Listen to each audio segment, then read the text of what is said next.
नमस्कार. MPSC exam मंत्रा या आपल्या ऑनलाईन प्लॅटफॉर्मवर आपल्या सर्वांचं स्वागत आहे.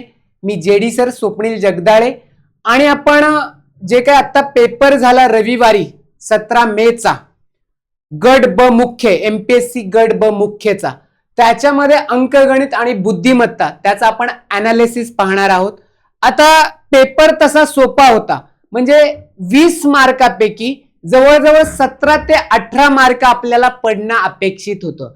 एक दोन लैंदी गणित बोलतोय, अवघड नव्हती, वेळ खाऊ होती, फक्त लैंदी गणित होती.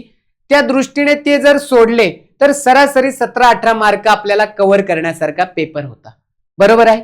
आता वेळेचं नियोजन केलं, व्यवस्थितरित्या कोणता प्रश्न कधी सोडवायचा हे जर व्यवस्थितरित्या केलं तर आपल्याला मार्क मिळून देणारा हा पेपर होता. ओके, मी तर म्हणेल कधी कधी हा जो पेपर आहे प्रीपेक्षा सोपा पेपर होता हा मेन्सचा.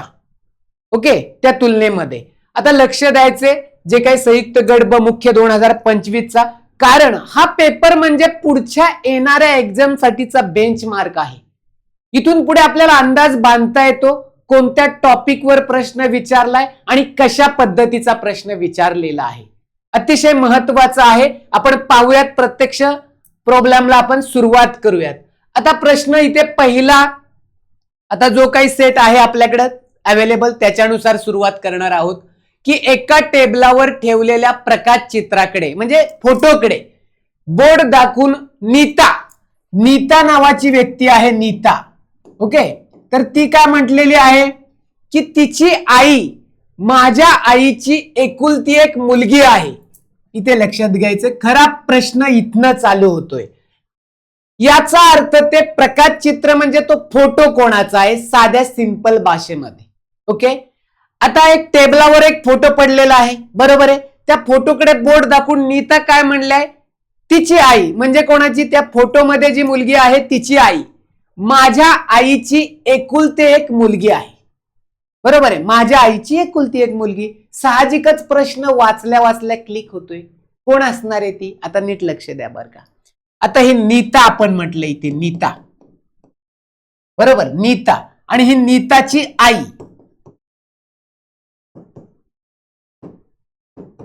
आता नीट लक्ष द्या, माझ्या आईच्या म्हणजे नीताच्या आईची, नीताची आई, आणि ती फोटो मधली जी मुलगी आहे ना ती कोण आहे, तिची आई. नीताच्या आईच्या एकुलती एक मुलगी म्हणजे कोण, नीता स्वतः असणार आहे. बरोबर, नीता स्वतः, कारण का तर एकुलती एक मुलगी आहे कोणाची, त्या फोटो मुलग्या मधल्या मुलीची. म्हटल्यानंतर ती मुलगी कोण येणार आहे, नीताची मुलगी येणार आहे. नीताची मुलगी, साधं सिंपल आहे, ह्याच्यामध्ये काही अवघड नव्हतं, वाचता क्षणी आपल्या लक्षात येतं. ओके, म्हणजे ती फोटो मधली मुलगी कोण असणार आहे, नीताची मुलगी असणार आहे. मग ऑप्शन नंबर कुठे, 4. ऑप्शन नंबर 4 काय आहे, नीताची मुलगी. साधा सिंपल प्रश्न आहे. पुढचा पाहूयात.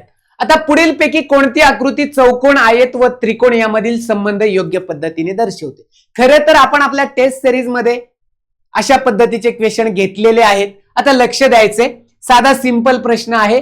चौकोन, आयत आणि त्रिकोण. एक लक्ष द्यायचंय, चौकोन म्हणजे काय, 4 कोण असलेला. आयताला 4 कोण असतात, म्हणजे प्रत्येक आयत हा चौकोन असतो, चौरस नाही बरं का. चौरस म्हणजे चारी बाजू समान.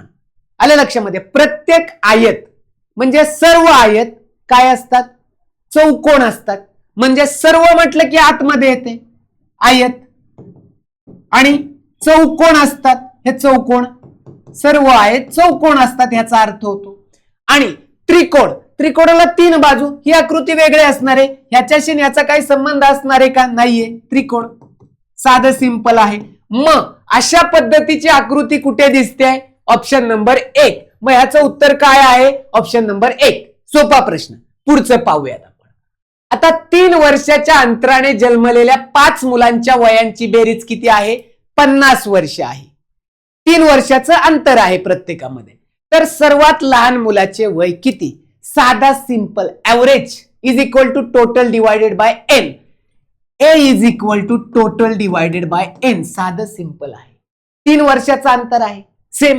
आता टोटल किती आहे, 50, आणि किती मुलं आहेत, 5. नंबर 5. बरोबर आहे. ऍव्हरेज किती आले? सरासरी, कारण सरासरी 3 वर्षाचं अंतर आहे, त्यामुळे टोटल डिवायडेड बाय एन. सरासरी किती आली इथे? 50 भागिले 5 10. म्हणजे मधला जो मुलगा आहे त्याचं वय किती असणार आहे? 10 वर्ष. आता लक्ष द्यायचं, मी इथे जर 10 लिहिलं, 3 वर्षाचं अंतर आहे, त्याच्यापेक्षा पुढे 3 वर्षांनी 13, त्याच्यापेक्षा पुढे 3 वर्षांनी 16, आणि ह्याच्या मागे -3 म्हटलं की इथे 7, आणि त्याच्या अगोदर -3 म्हटलं की 4. ही झाली 5 मुलांची वय. यांची बेरीज 50 येते का पाहायचं. येणारच आहे. सरासरी 10 आहे, बरोबर आहे. पुढे 2 असणार आहेत, पाठीमागे 2, 3 वर्षाचं अंतर. सर्वात लहान मुलाचे वय किती? 4 वर्ष. ऑप्शन नंबर कुठे दिसतोय? 4 वर्ष. साधा सिंपल क्वेश्चन होता, काही अवघड नव्हतं, मोठं कॅल्क्युलेशन नव्हतं. आता ह्या पद्धतीने ज्याला समजलं नसेल ते ह्या पण पद्धतीने सोडू शकतो. पहिल्या मुलाचे वय x मांडले, त्याच्यानंतर काय x अधिक 3 वर्षाचा फरक आहे, त्याच्यानंतर x अधिक 6, त्याच्यानंतर x अधिक 9, आणि त्याच्यानंतर x अधिक 12. 1 2 3 4 5 ह्या सगळ्यांची बेरीज केली तर किती? 50 इज इक्वल टू काय? 50. मग त्या हिशोबाने बरोबर येईल. कशाही पद्धतीने उत्तर बरोबर येणार आहे. ओके, त्या पद्धतीने x ची किंमत जी काही येईल ते काढायची, त्याच्यानुसार पुन्हा जे काही 4च येणार आहे तिथे पण. ठीक आहे. पुढे आता इथे अक्षर मालिका असेल, अंक मालिका असेल, याच्यावर एखादा अर्धा प्रश्न विचारला जातो हमखास. इथे लक्ष द्यायचंय. हा पण सोपा होता क्वेश्चन. इथे बी आहे, अल्फाबेट नुसार एबीसीडी नुसार बी चा क्रमांक किती आहे? 2, आणि त्याचा वर्ग घेतलेला आहे इथे 4. ए चा क्रमांक किती असतो? 1, आणि त्याचा वर्ग इथे 1 घेतलाय. जी चा क्रमांक किती? 7 आहे एबीसीडी नुसार, त्याचा वर्ग इथे 49. जे चा क्रमांक 10, त्याचा वर्ग इथे 100. आता 196 कशाचा वर्ग आहे? 14 चा वर्ग आहे. मग 14 क्रमांकाचा अक्षर एबीसीडी नुसार कोणतं आहे? N. N is equal to 14. मग एन कुठे दिसते? Option number 2. ऑप्शन नंबर 2 ज्याचं उत्तर आहे त्याचं उत्तर बरोबर आहे. येस, अगदी बरोबर. पुढे जाऊया.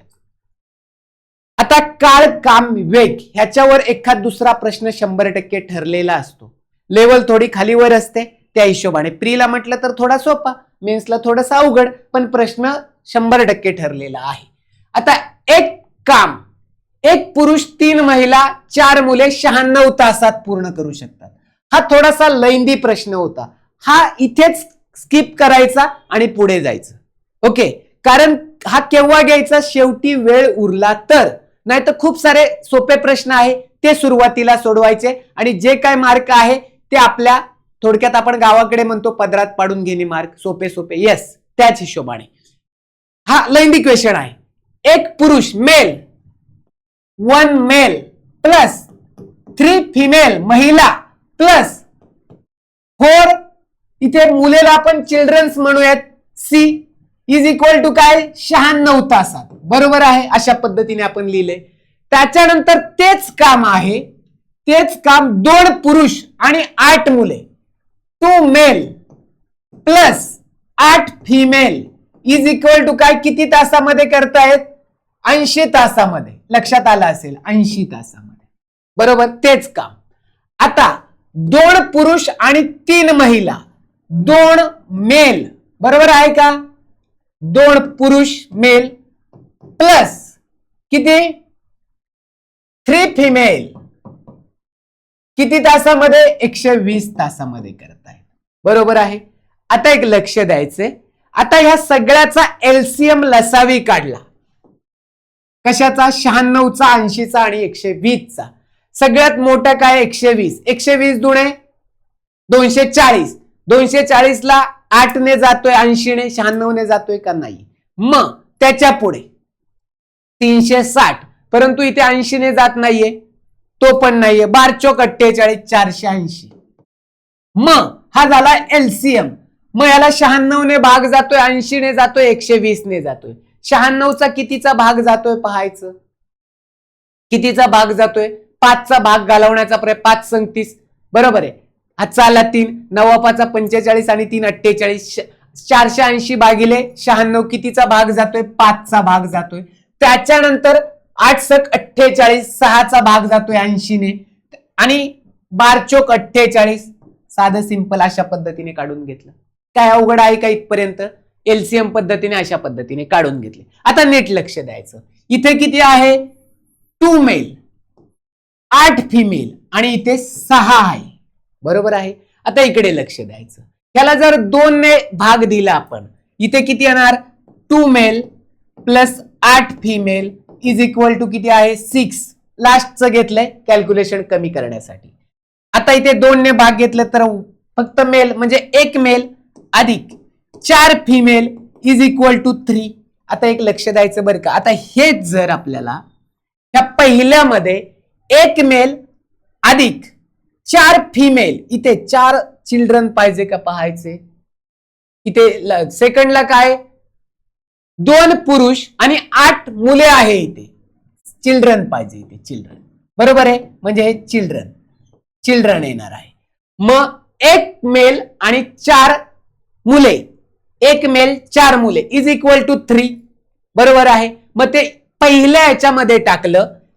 आता हे जवळ घेतलं आपण. 1 मेल अधिक 4 children plus 3 female is equal to किती आहे? 5 आहे. मग ह्याची किंमत आपल्याला किती मिळाली? 3 मिळाली. 3 अधिक 3f is equal to 5. Yes.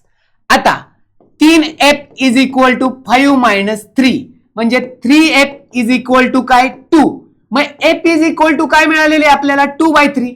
साधं सिंपल आहे. 1 फिमेल म्हणजे 2/3. 1 फिमेल म्हणजे काय? 2/3 आपल्याला मिळालेली आहे. आता फिमेलची मिळालेली आपल्याला इथे काय पाहिजे? तिथे 2 पुरुष आणि 3 महिला. 2 पुरुष आणि 3 महिला ते झालं. 5 पुरुष आणि 12 मुले. आता पुरुषांची किंमत काढायला लागेल आणि मुलांची किंमत काढायला लागेल आपल्याला. बरोबर. आता एक लक्ष द्यायचं. आपल्याला 1 फिमेल इज इक्वल टू 2/3 मिळालेलं आहे. बरोबर. आणि आपल्याला इथे काय विचारलंय? 5 पुरुष आणि 12 मुले म्हणजे मेलची पण आणि चिल्ड्रनची पण किंमत काढायला लागेल. आता इथे जर आपल्याला दुसरं कॉम्बिनेशन कुठे सापडतंय पाहायचं. m plus 4e is equal to 3. इथे f ची किंमत टाकता येते का? नाही टाकता येत. मग f ची किंमत कुठे टाकता येते? इथे टाकता येऊ शकते. 2m plus 3f is equal to 4. 2m plus 3f is equal to काय आहे? 4 आहे. आता इथे f ची किंमत टाकली. 2m plus 3 2/3 is equal to 4. 3 get cancel. मग इथे काय राहिलं? 2m plus 2 is equal to 4. 2m is equal to 4/2. मग 2m is equal to 2. m is equal to काय राहतंय पाहायचं? 2/2. आता इथे पाहायचं बरं का. इथे व्यवस्थितरित्या इथे बरोबर येतंय का ते चेक करायचे आपल्याला. 2m 2/2 1 येते. ठीक आहे. लिहिलं. m is equal to 1. ठीक आहे. आता आपल्याला मिळालेली आहे m ची किंमत मिळाली आहे. चिल्ड्रनची किंमत काढायची आपल्याला. चिल्ड्रन कुठे दिसतोय? इथे आहे. इथे जरी टाकली तरी चालेल. 2m प्लस 8c किंवा m plus 4c is equal to 3. m plus 4c is equal to 3. आता m ची किंमत 1 टाकली. 4c is equal to 3. 4c is equal to 3 minus 1. 4c is equal to 2. c is equal to 2/4 म्हणजे c is equal to काय? 1/2. आता लक्षात येतंय आपल्याला फिमेलची किंमत इथे मिळालेली आहे. 1 फिमेल इज इक्वल टू 2/3. मेलची किंमत मिळालेली आहे 1 आणि c इज इक्वल टू 1/2 मिळालेलं आहे. बरोबर. आता आपल्याला काय पाहिजे? इथे 5 पुरुष आणि 12 मुले. आता नीट लक्ष द्यायचं. 5 पुरुष 5 मेल प्लस 12 मुले 12 चिल्ड्रन. आता 5 m ची किंमत 1 प्लस 12 गुणुले चिल्ड्रनची किंमत 1/2 c ची. मग इथे 5 गुणुले 1 5 अधिक हे बेस 12 किती होणार आहे? इथे 6. मग 5 आणि 6 11. आता आपल्याला काय सांगितलंय? हे जे 11 आहेत ना मिळून 5 पुरुष आणि 2 मुले म्हणजेच किती? 11. बरोबर आहे. आता ते पूर्ण काम किती दिवसात करतील? पूर्ण काम कोणतं आहे? 480. 480 हे पूर्ण काम आहे. मग 480 भागिले 11. येस. 11 चोक 44. बरोबर. राहिले किती? 4. 40 झाले. 11 त्रिक 33, राहिले किती 7, 7 भागिले 11, 43.7 भागिले 11. कुठे येते इथे तास. 43.7 भागिले 11 ऑप्शन नंबर 3 येते. हा अगोदरच सांगितलेला होता, हा लैंदी प्रश्न होता, वेळ खाऊ होता, थोडासा किचकट होता. मग अशा पद्धतीचे क्वेश्चन स्किप करायचं आणि पुढे जायचं. येस, तेवढं डोक्यात ठेवायचं. कोणता प्रश्न सोडवायचा आणि कोणता स्किप करायचा हे जर आपल्याला गमक समजलं तर आपल्याला जास्तीत जास्त मार्क पाडायला मदत होते आणि त्या म्हणजे रिझल्ट मध्ये यायला निश्चितच आपल्याला फायदा होतो त्याचा. लक्षात येतंय कशा पद्धतीने सोडवायचं होतं. आता हे 11 आलेत, तेच मी इथे घेऊन इथे सोडवलेले 48 भागिले 11 अशा पद्धतीने ते सोडवायचं होतं. यस, आता पुढचं पाहायचंय. आता पुढे काय सांगितलेलं आहे, 2, 9, 28, 65, 126. हे प्रश्न उडून टाका ना, जिथल्या तिथे उडून टाकायचे. 2 असेल, 9 असेल, 28, 65 आणि 126 आणि त्याच्या पुढे क्वेश्चन मार्क. आता वर्ग आणि घनपाठ आहेत, अक्षर मालिका अंक मालिका महत्वाचं आहे. आता इथे काय केलंय, 1 चा घन अधिक 1, इथे काय 2 चा घन अधिक 1, 2 चा घन 8 अधिक 1, इथे काय 3 चा घन अधिक 1, 27 अधिक 1, 4 चा घन अधिक 1, 28, 64 अधिक 1 आणि इथे काय आहे 126 म्हणजे 5 चा घन अधिक 1, 125. मग इथे काय येणार आहे 6 चा घन अधिक 1, 6 चा घन किती येणार आहे 216 अधिक 1 किती येणार आहे उत्तर इथे 217. 217 कुठे दिसतंय ऑप्शन मध्ये, ऑप्शन नंबर 2.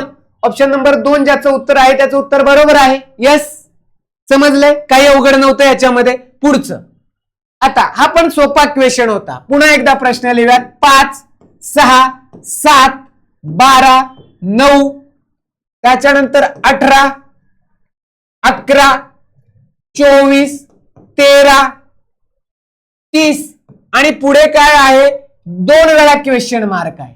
आता एवढी मोठी जर शृंखला असेल, संख्या मालिका असेल तर डबल किंवा ट्रिपल असते याच्यामध्ये. आता ह्याच्यामध्ये काय, इथे 5 अधिक 2 7 अधिक 2 9 अधिक 2 11 अधिक 2 13 आणि अधिक 2 काय येणार आहे इथे 15. पहिल्या ठिकाणी 15 येणारे अधिक 2 अधिक 2 अधिक 2 अधिक 2 आणि अधिक 2. ठीक आहे 15. 15 कुठे दिसतंय पहिल्या ठिकाणी, इथे आणि इथे, दुसरा आणि चौथा. मग हे पहिला आणि तिसरा ऑप्शन कॅन्सल झाला आपला. आता पुढे पाहायचे.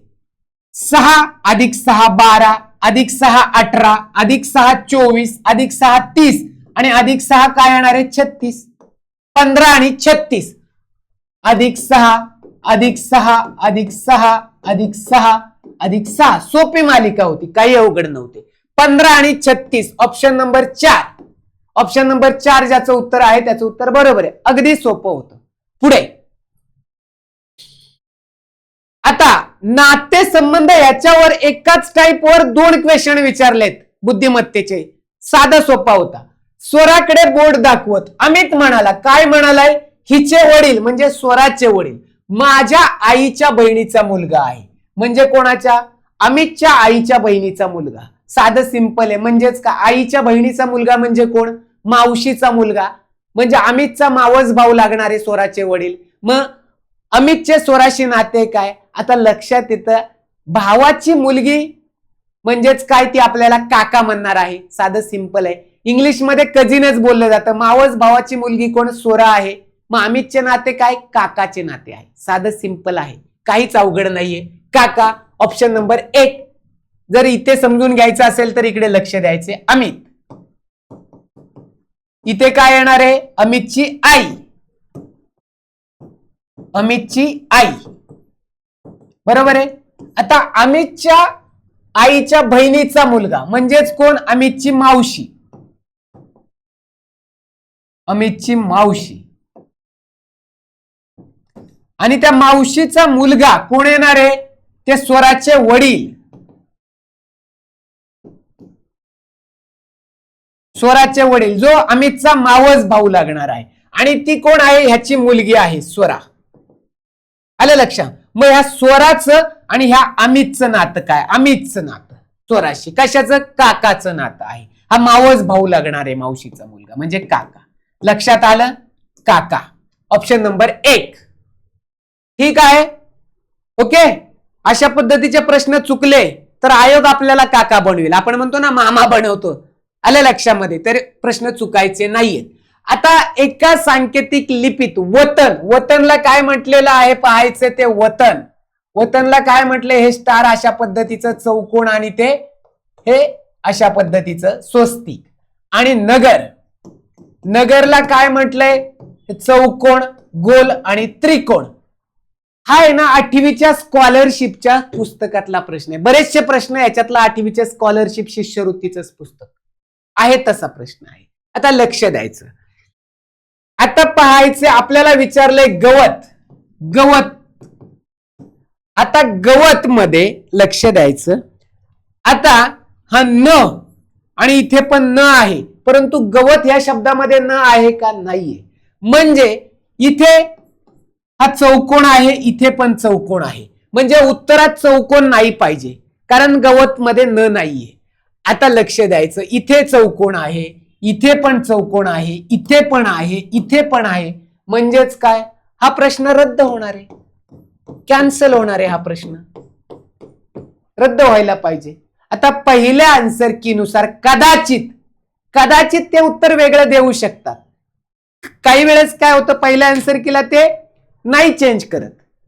आता उत्तर काय देतात ते पण सांगतो, पण मला वाटतं चेंजच ते होणार आहे, रद्दच होणार आहे,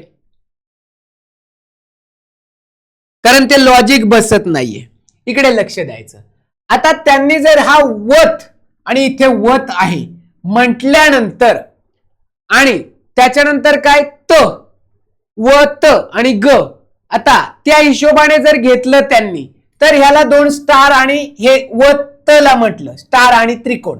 स्टार आणि त्रिकोण कुठे दिसतोय का, नाही. हा स्टार आणि तो चौकोन तो नाही दिसत. आणि न, न ला जर आपण काय म्हटलं की बाबा हा त्रिकोण काहीतरी म्हटलं वगैरे येते त्रिकोण, तर त्याच्यानुसार म्हटलं.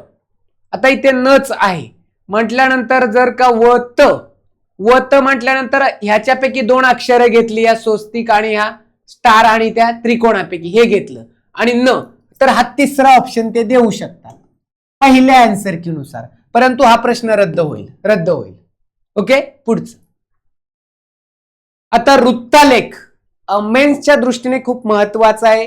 जे स्तंभालेख, वृत्तालेख, सारणी, ज्याला आपण डेटा इंटरप्रिटेशन म्हणतो, याच्यावर प्रश्न 100% विचारले जातात.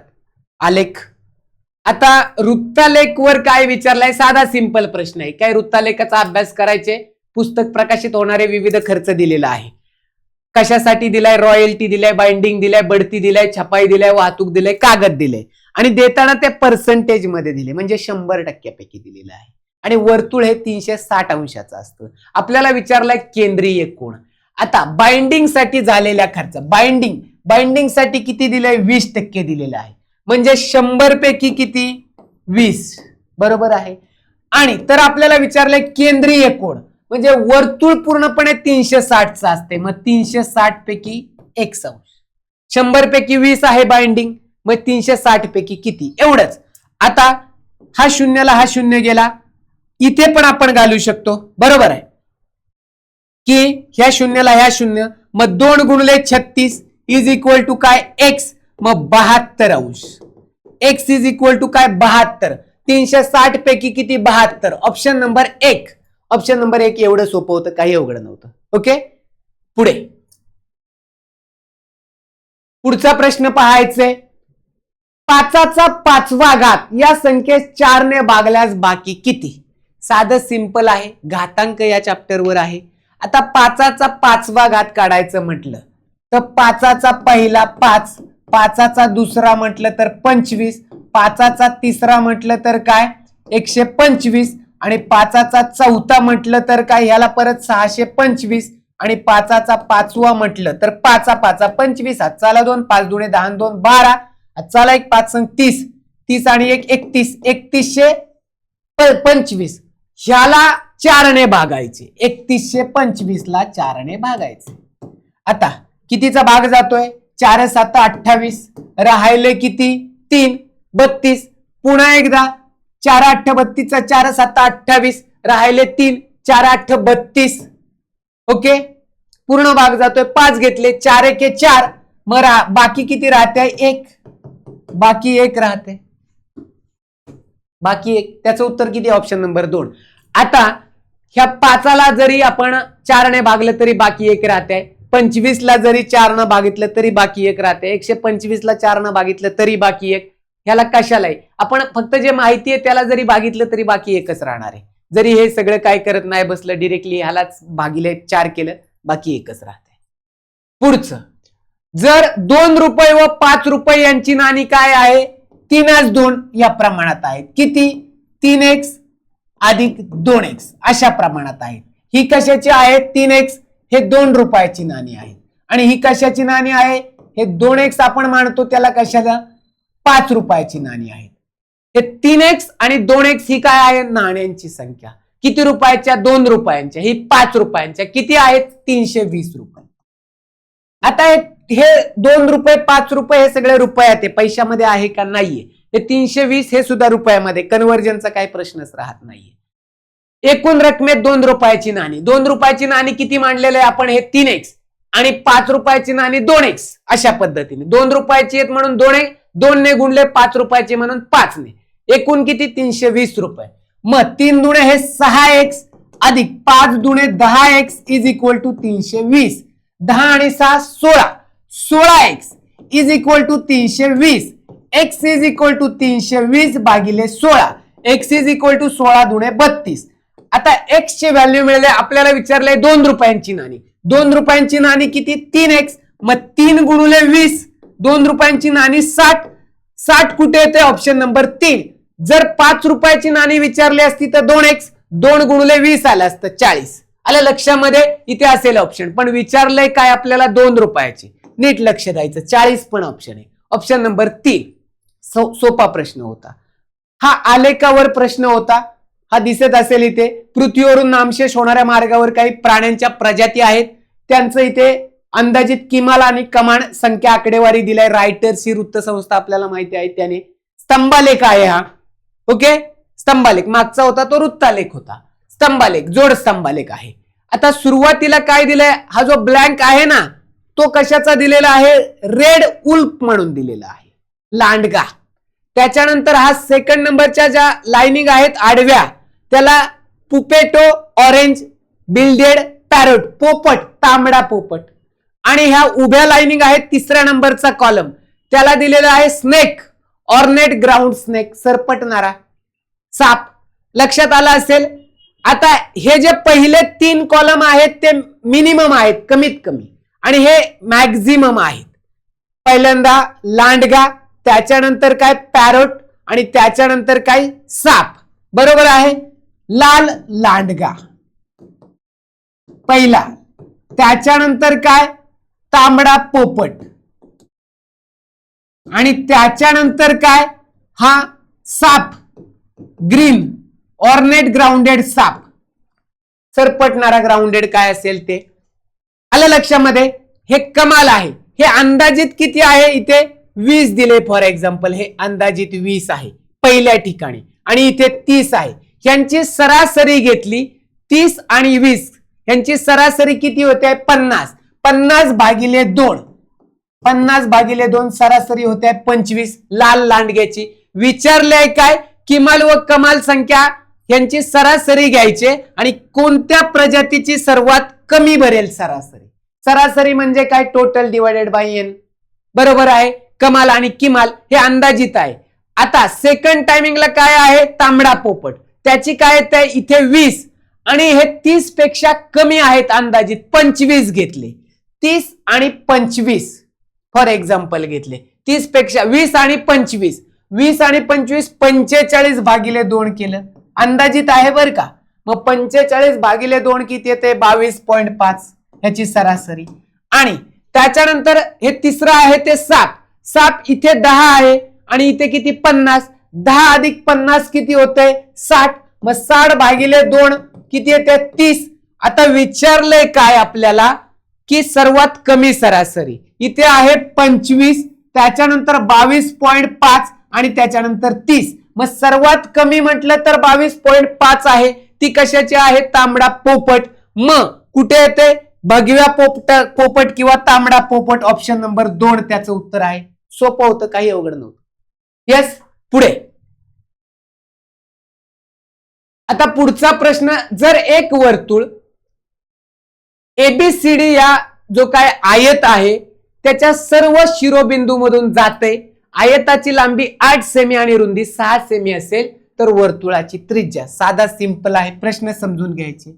हे वर्तुळ आहे आणि हा आयत आहे, बरोबर आहे, आणि या चारही शिरोबिंदूतून जाते असं त्यांना म्हणायचे. हे वर्तुळ केंद्र आहे, बरोबर आहे. आयताची लांबी किती आहे? 8 सेमी ही लांबी, आणि त्याची रुंदी किती? ही 6 सेमी. आणि हे जर कनेक्ट केलं तर वर्तुळाचा डायमीटर होतोय, वर्तुळ केंद्रातनं गेलं. इथे आपल्याला काय मिळणार आहे? काटकोन त्रिकोण, पायथागोरस आपल्याला माहिती आहे. 8, 6 आणि तिसरी कोणती येणार आहे? 10. साधं सिंपल. आता 3, 4, 5 आपल्याला माहित असेल बेसिक, म्हणजेच काय? 3 चा वर्ग 4 चा वर्ग, या दोघांची बेरीज केली 9 अधिक 16 काय येणार आहे? कर्ण 25. मग ह्याला जर गुणुले 2 केलं 6, ह्याला गुणुले 2 8, ह्याला गुणुले 2, हे बेसिक त्रिकुटावरनं काढता येतं. गुणुले 2 गुणुले 3 अशा 6 8 10. ज्याला माहित नाही त्याने काय करायचं? ह्या दोन्ही बाजूंच्या वर्गांची बेरीज, 8 चा वर्ग 64, 6 चा वर्ग 36, दोघांची बेरीज 100, त्याचं वर्गमूळ 10. म्हणजे हा कर्ण हायपोटेनियस किती येणार आहे? 10. हे झाले त्याची काय झाली? डायमीटर झाला 10. आपल्याला काय विचारलंय? त्रिज्या. त्याच्या हाफ असते, रेडियस त्याच्या हाफ असते, d/2. मग डायमीटर 10, 10 भागिले 2 किती? 5 सेंटीमीटर. उत्तर कुठे येते? 5, ऑप्शन नंबर 2. अशा पद्धतीचा तो प्रश्न होता, साधा आणि सिंपल. येस, पुढचं घ्यायचंय. आता हे असे प्रश्न तर खरं तर फार सरळ सेवेला पोलीस भरतीला विचारतात.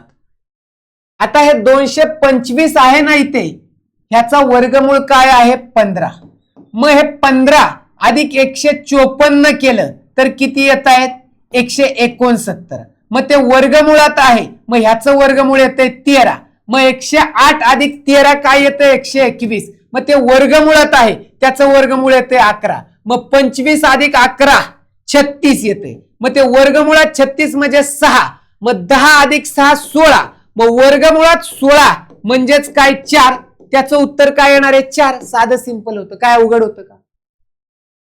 225 त्याचं वर्गमुळात आहे 15. 154 अधिक 15 169, ते 13 होणार आहे. 108 अधिक 13 121, बरोबर.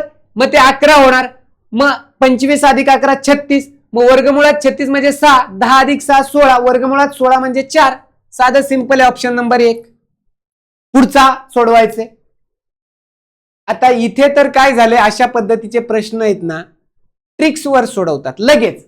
अने एक वस्तू रुपये 400 ने विकत घेतली व ब ला काय 10% नफ्याने विकली, आणि ब ने ते क ला 20% तोट्याने, आणि क ने ड ला 25% नफ्याने विकल्या. नफा म्हटलं की बेरीज करायची 100 मध्ये, तोटा म्हणलं की काय करायचं? मायनस करायचं 100 मधनं. आता कितीला वस्तू घेतलाय? 400. साधं सिंपल. गुणले. आता ट्रान्झॅक्शन किती वेळा झालंय? अ ने ब ला, ब ने क ला, क ने ड ला. ठीक आहे. मग आता लक्षात घ्यायचं, 3 वेळा आपल्याला काय? 100 भागिले 100, 100 भागिले 100, 100 भागिले 100. बदल करताना वरच्या 100 मध्ये सुरुवातीला काय? 10% नफ्याने, म्हणजेच काय? 100 मध्ये 10 110, खालचे 100 आहे तसे.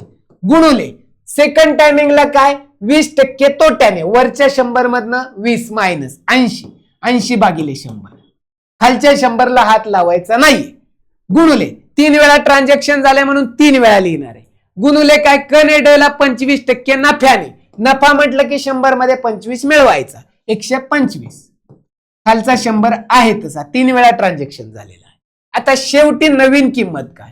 हे 2 0 2 0 गेले, हा 0 हा 0, हे 2 0 गेले. आता अजून कुठे जातंय का? ह्या 4 ने ह्या 100 ला भाग दिला 25, 25 1 25, 25 5 1,600.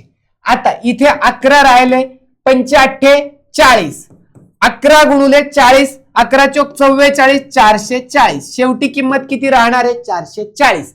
म्हणजे काय, डन आहे ते वस्तू कितीला खरेदी केलाय, 440ला. Option number 3. काय अवघड होतं का याच्यामध्ये? अतिशय साधा आणि सिंपल. हा खरं तर हा फॉर्म्युला नवसंजीवनी आहे आपल्यासाठी. डिरेक्टली उत्तर येते आणि आयोग ह्याच्यावर प्रश्न विचारते, घड्याळ किंवा वस्तू अशा पद्धतीने. ठीक आहे, 440. आता हा बेसिक आहे, पोलीस भरतीचा क्वेश्चन आहे. पोलीस भरतीचा पहिल्याच ह्याच्यावर संख्या या प्रकरणावर 1 ते 101 पर्यंत असणाऱ्या नैसर्गिक समसंख्यांची बेरीज किती? अतिशय बेसिक आहे हा प्रश्न, चुकला नाही पाहिजे, बिलकुलच नाही. ठीक आहे, चला प्रयत्न करूयात आता आपण कशा पद्धतीने आहे ते. आता एक लक्ष द्यायचे, बेरीज विचारलेली आहे म्हणल्यानंतर काय, पहिली समसंख्या. फॉर्म्युला माहित असला तर उत्तर काढता येतं, अदरवाईज मग किती सोपा प्रश्न असला तरी मग काय होतं, थोडस जड जातं मग ते. ठीक आहे, त्याच्यामुळे तशा टाईपचे प्रश्न सोडवणे, प्रॅक्टिस करणे, PYQ वर आधारित प्रॅक्टिस खूप महत्वाची ठरते. येस, आता इकडे लक्ष द्यायचं. 1 ते 100 पर्यंत समसंख्या विचारलंय. पहिली समसंख्या 2 अधिक शेवटची समसंख्या 100 भागिले 2 गुणिले एकूण समसंख्या. लक्षात घ्यायचं, 1 ते 101 पर्यंत नैसर्गिक संख्या किती आहेत, 101. त्याच्यापैकी सम किती आणि विषम किती?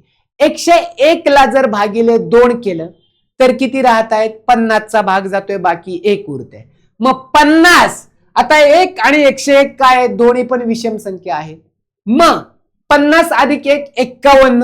51 काय येणार आहे, विषम संख्या येणार आहेत. कारण का, तर दोन्ही पण 1 आणि 101 विषम आहे, बाकी 1 ती विषम संख्येमध्ये मिळवायची. आणि 50 काय येणार आहे, सम. 50 आणि 51 101 झालं का? मग दोन्ही पण काय आहेत, पहिली आणि शेवटची संख्या विषम आहे म्हणून 51 आणि हे 50. मग एकूण समसंख्या 50. आपल्याला काय काढायची, समसंख्यांची बेरीज. फॉर्म्युला काय आहे, पहिली समसंख्या 2, शेवटची समसंख्या 100 भागिले 2 गुणिले एकूण समसंख्या 50. बस. आता इथे डिरेक्टली भाग दिला 2 ने, इथे 25चा भाग जातोय. आता हे 102 गुणिले काय, 25. 25 दुणे 50, 5 हातचा आला, 25,005 आहे तसे 25 एके 25. 25 50 बेरीज काय येते, 2550. Option number 2. काय अवघड होतं का याच्यामध्ये? येस, साधा सिंपल प्रश्न होता हा. सरळ सेवेचा पोलीस भरतीचा क्वेश्चन आहे, चुकता कामा नये. पुढे आता इकडे लक्ष द्यायचे, एका विद्यार्थ्यास शास्त्र असेल, गणित असेल, इंग्रजी असेल, या 3 विषयांमध्ये 5, 10 आणि 4 त्याचं प्रमाण दिलेलं आहे. या प्रमाणात मार्क पडले, त्या विद्यार्थ्यास एकूण किती मार्क पडले, 380 मार्क पडलेले आहेत. तर त्यास गणित विषयात किती मार्क पडले? साधा सिंपल प्रश्न आहे, लक्ष द्यायचे. एकूण मार्क किती, 380. जे प्रमाण दिलंय त्याची बेरीज करायचे, 5 अधिक 10 अधिक किती, 4. आणि गणित विषयात विचारलंय, गणिताचं प्रमाण मध्ये आहे, गुणिले 10 करा. जर शास्त्राचं विचारलं असतं गुणिले 5, जर इंग्रजीचं विचारलं असतं गुणिले 4 केलं असतं. आपल्याला विचारलंय गणित विषयात किती मार्क पडले. साधा सिंपल प्रश्न आहे. 380 ह्याची बेरीज किती येते, 10 5 15 आणि 4 19 गुणिले 10. आता 19 एके 19, 19 दुणे 38, 20. 20 गुणिले 10 किती, 200. मग गणित विषयात किती गुण मिळालेले आहेत, 200. Option number 1. ऑप्शन नंबर 1 ज्याचं उत्तर बरोबर आहे त्याला ते मार्क मिळणार आहेत. काय अवघड होतं का? बिलकुल नव्हतं. त्याच्यामुळे PYQ सोडवायचे, त्याच अनुषंगाने पुढचा आपला बेंच मार्क सेट करायचे. असेच क्वेश्चन येणार आहेत. आयोग अशाच पद्धतीने जे काय पेपर सेटर असतात, आयोगाला टॅकल करा, पेपर सेटर बरोबर हातात येतोय आपल्या. आला लक्षामध्ये. पुढे ओके, इथे काय पंचवार्षिक योजना करत बसायच्या नाहीयेत. पहिल्या, दुसऱ्या, तिसऱ्या अटेम्प्ट मध्ये पेपर काढण्याचा करायचे प्रयत्न करायचे, अदरवाईज ते सोडून द्यायचे, विषय आपला आपला मार्ग पकडायचा. येस, ठीक आहे. इथेच पहिल्यापासून स्ट्रॅटेजी ठेवायची. आता पुन्हा एकदा वृत्तालेख, 2 वेळा वृत्तालेख विचारलाय. इथे काय दिलंय, ABCDE हे काम करत असणारे व्यक्ती आहेत आणि काम करत असलेल्या व्यक्तींची संख्या किती आहेत, 6500. एकूण व्यक्ती किती आहेत आपल्याकडे, 6500 व्यक्ती आहेत. ए व ई या ठिकाणी काम करत असलेल्या व्यक्तींची संख्या A अधिक E. ए अधिक ई किती आहेत? ए कुठे दिसते 15%, ई कुठे दिसते 21%. मग 15 अधिक 21 किती होत आहे? 36%. ह्या ज्या व्यक्ती आहेत त्या व्यक्तींची संख्या सी या ठिकाणी काम करीत असलेल्या व्यक्तींपेक्षा कितीने जास्त आहे? सी किती आहे आपल्याकडे? 30%. मग कितीने जास्त आहे? 6% जास्त आहे.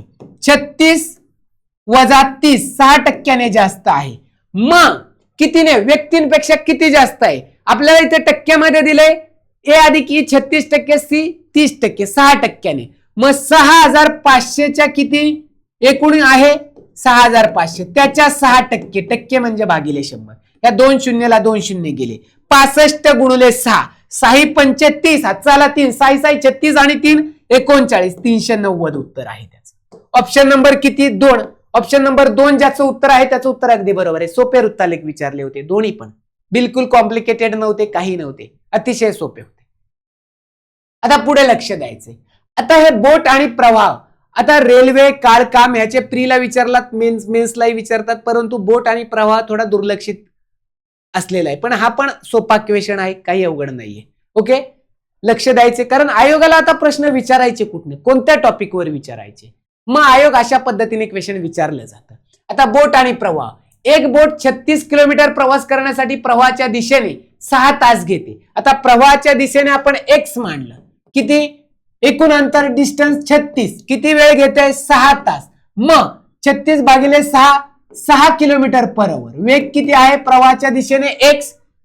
Distance distance is equal to काय? Time into velocity.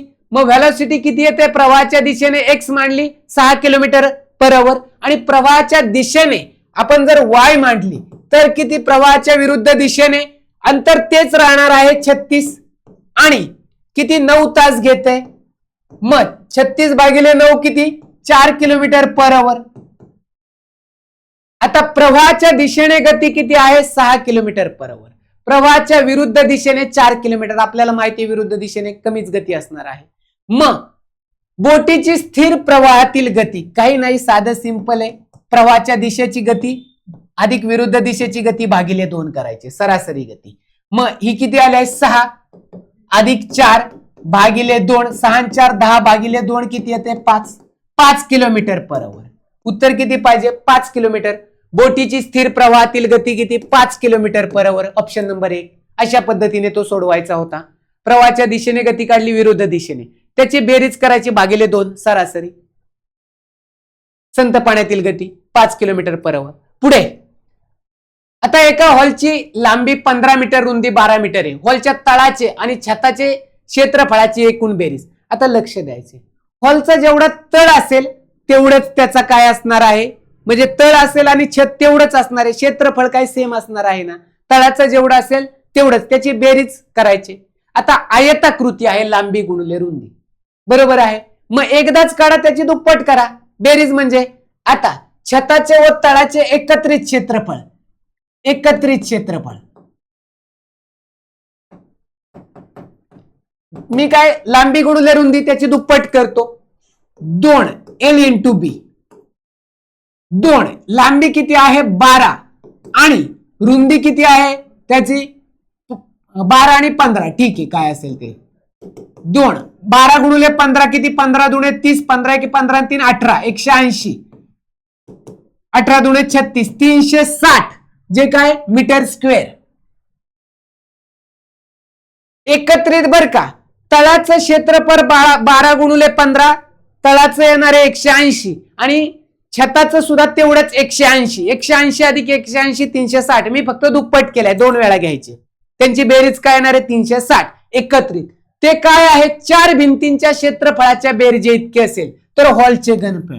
आता लक्ष द्यायचं, 4 भिंती. आता हे काय अशा पद्धतीचं हा छत असणार आहे आणि त्याच पद्धतीचं हे काय असणार आहे इथे? आता ही भिंत असणार आहे, ही भिंत आहे. इकडे पण ही भिंत असणार आहे अशा पद्धतीची. हे 4 भिंती आहेत, बरोबर. हे खालचं जे काय तळ असणार आहे. आता ह्या 4 भिंती आहेत. आता लक्ष द्यायचे, आता ह्याची लांबी, रुंदी आणि उंची. आता लांबी रुंदी तर किती? ही लांबी जी काय असणार आहे ती काय दिलेली आहे? 15 मीटर. रुंदी किती दिली आहे? 12 मीटर. उंची काय आपल्याला माहित नाहीये, एक्स, बरोबर आहे. लांबी रुंदी उंची. आता लांबी गुणुले रुंदी गुणुले उंची लक्षात येते.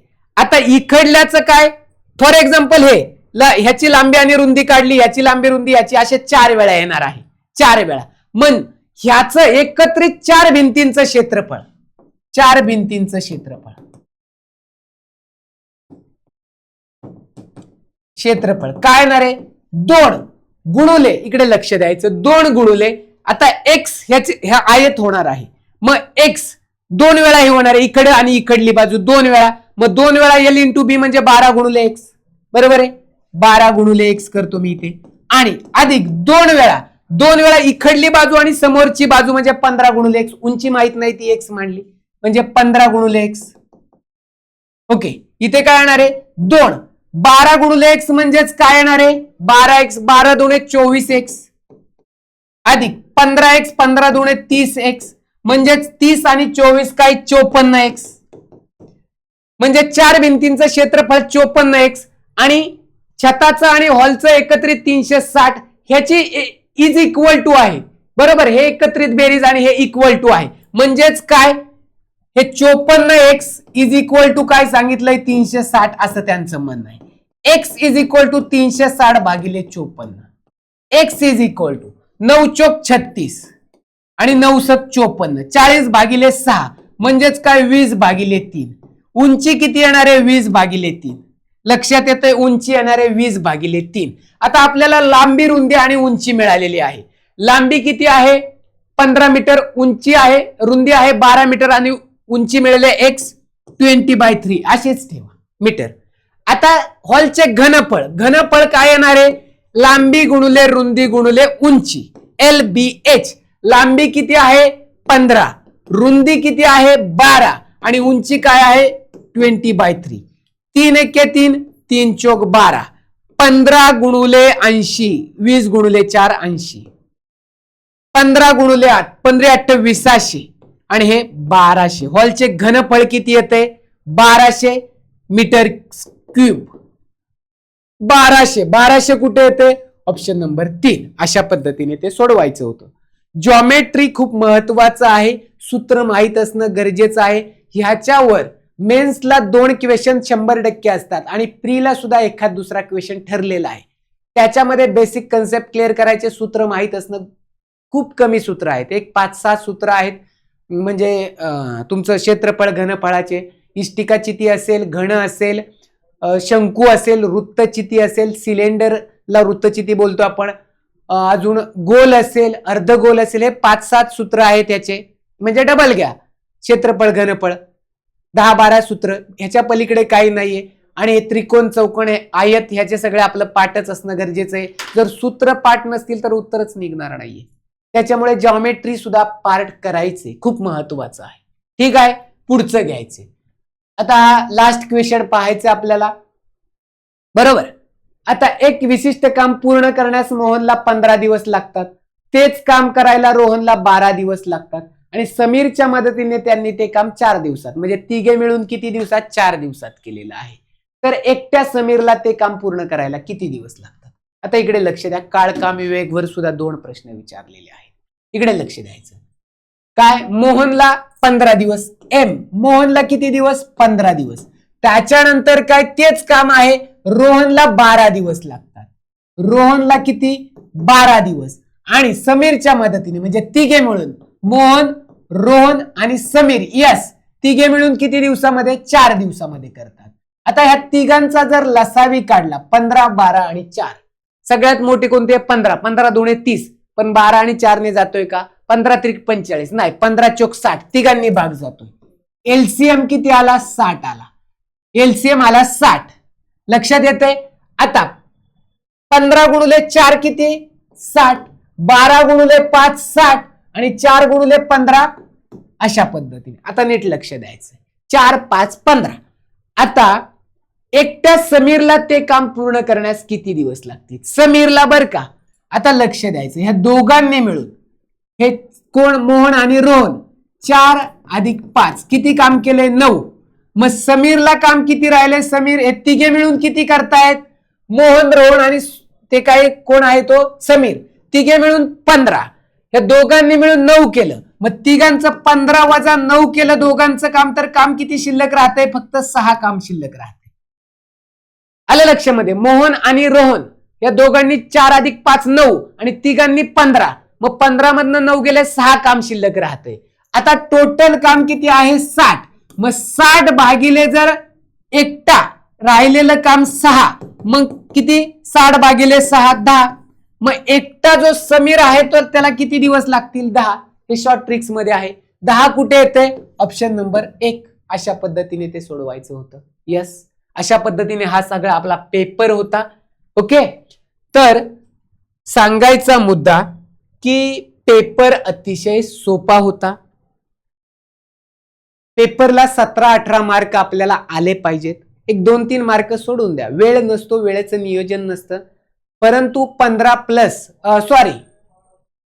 22 मार्काचा पेपर होता मेन्सचा, म्हणजेच आपल्याला 20 मार्क येणं गरजेचं आहे. 20-21 अशा पद्धतीचे एक 2-3 मार्क सोडून द्यायचे, कारण का वेळ पुरेत नाहीये. तेवढ्या 60 मिनिटांमध्ये पेपर कव्हर होणं असेल, काही असेल, परंतु 20 मार्क तर आपल्याला आलेच पाहिजेत 22 मध्ये. अशा पद्धतीचा पेपर होता. आणि इथून पुढचे पेपर म्हणजे आपण डिरेक्टली एक अंदाज लावू शकतो की बाबा कशा पद्धतीने आयोग पेपर विचारते, कारण वेळेचं महत्व खूप असते पेपरमध्ये. 60 मिनिटांमध्ये पेपर कव्हर होणं खूप मुश्किल असते, जीएस आणि मॅथ्स. ओके, तर आपली पुढची तयारी करताना ह्या पेपरचा जरूर आपल्याला सपोर्ट मिळतो. बेंचमार्क घ्या आणि येणाऱ्या सर्व पुढच्या परीक्षांसाठी खूप खूप शुभेच्छा. हा जो काही एक्झाम मंत्राचा प्लॅटफॉर्म आहे, आपल्याला दर्जेदार आपण सगळे आपल्याकडे म्हणजे लेक्चर्स प्रत्येक टॉपिक वाईज डीपमध्ये आपण घेतलेले आहेत मंत्रा बॅचमध्ये. ते पण आपण पाहायचं, ॲनालिसिस जरूर पाहायचे. ओके, आणि आपल्या पद्धतीने आपण ठरवायचे की बाबा कशा पद्धतीने नियोजन करायचे. ओके, कारण आत्ताच्या घडीला की योग्य ते गायडन्स मिळालं तरच आपल्याला सगळ्या गोष्टी होत आहेत, आणि योग्य ती बुक्स, पुस्तके, नाहीतर वेळ आणि पैसा वेस्ट जातो आणि नंतर काही कालावधीने आपल्याला कळतं हा आपल्याला काहीतरीच सांगतोय, काहीतरीच वेड्यात काढतोय. ते कळत असतं, प्रत्येकाला कळत असतं वगैरे. त्याच्यामुळे प्रामाणिकपणे अभ्यास हेच सोल्युशन आहे. प्रॅक्टिस करा. इथे काही रॉकेट सायन्स नाही. मॅथ्स म्हणजे खूप अवघड आहे. मॅथ्सला फक्त सराव, कमीत कमी 1 ते 1.5 तास वेळ दिला, 2 तास दिले तर खूप झाले, परंतु 1 ते 1.5 तास मॅथ्सचा प्रॅक्टिस केले तरी खूप झालं. टायमिंग लावून पेपर सोडवलं खूप झालं. हा पेपर येणाऱ्या ग्रुप सी मेन्स साठी खूप महत्वाचा आहे, खूप खूप इम्पॉर्टन्स आहे. आणि आयोगाने आपल्याला चांगली खुशखबर दिलेलीच आहे, काय की जी स्किल टेस्ट रद्द केलेली आहे त्याचा फायदा नक्कीच सर्वांना होईल. पण त्याचा दुसरा असं आहे की मेरिट पण वाढणार स्किल टेस्ट इकडे, कारण बहुतांश जण काय ते देतच नव्हते स्किल टेस्ट असल्यामुळे. ओके, मेरिटही वाढणार, त्याच्यामुळे आपल्याला आपलं मेरिट वाढवायला लागणार आहे. ठीक आहे, खूप साऱ्या शुभेच्छा आणि आपण इथे थांबूयात. थँक्यू. ओके.